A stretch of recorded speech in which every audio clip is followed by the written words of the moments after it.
Việc sử dụng thẻ tín dụng nhận dạng bằng tần số vô tuyến, hay còn gọi là các con chip RFID phổ biến đến nỗi mà hầu như không một chiếc ví nào là không chứa một số thẻ như thế. Nhưng thẻ và chìa khóa còn có thể bị mất.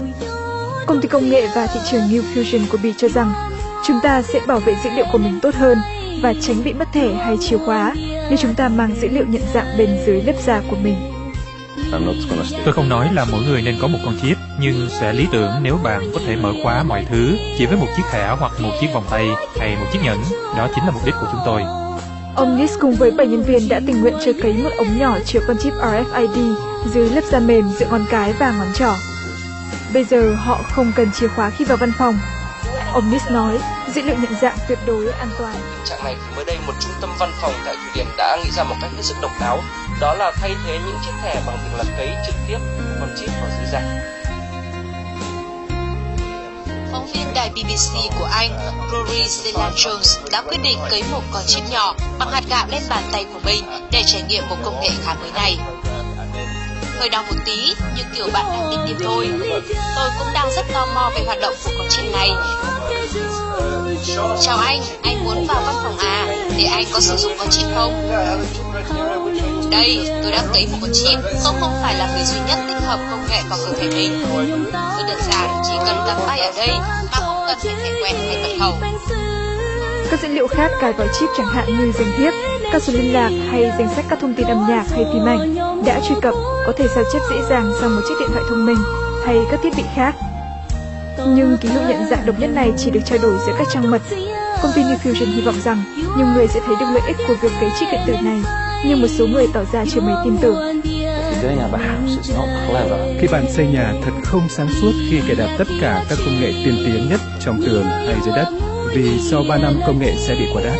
Tương tự với con chip bạn cấy vào cơ thể, nó cũng sẽ quá đắt trong vòng 3 năm. Các con chip RFID phát huy hiệu quả đối với thú cưng và chủ nhân của chúng. Tuy nhiên, các nhà nghiên cứu của New Fusion thừa nhận việc cấy chip cho con người sẽ chỉ có hiệu quả nếu nhiều công ty, tổ chức thiết lập thiết bị đọc đặc biệt.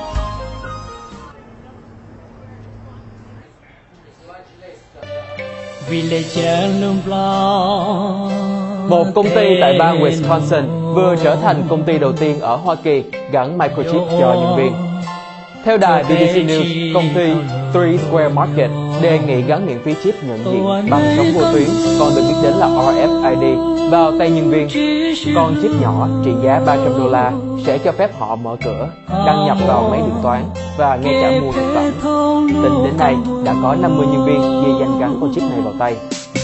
Theo ông Tony Dana, phó giám đốc bộ phận phát triển quốc tế cho biết, 50 trong số 85 nhân viên thuộc văn phòng chính của công ty đã tự nguyện cho việc gắn chip vào tay của họ.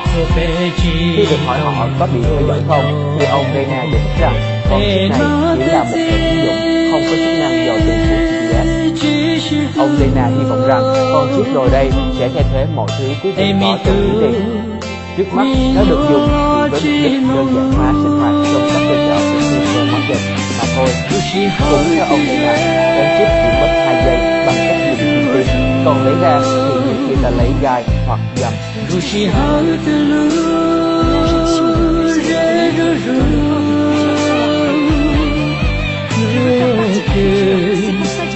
Giêsu Chúa cho con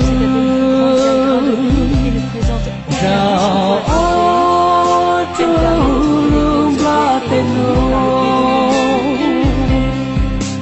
có của tao một chuyện Giêsu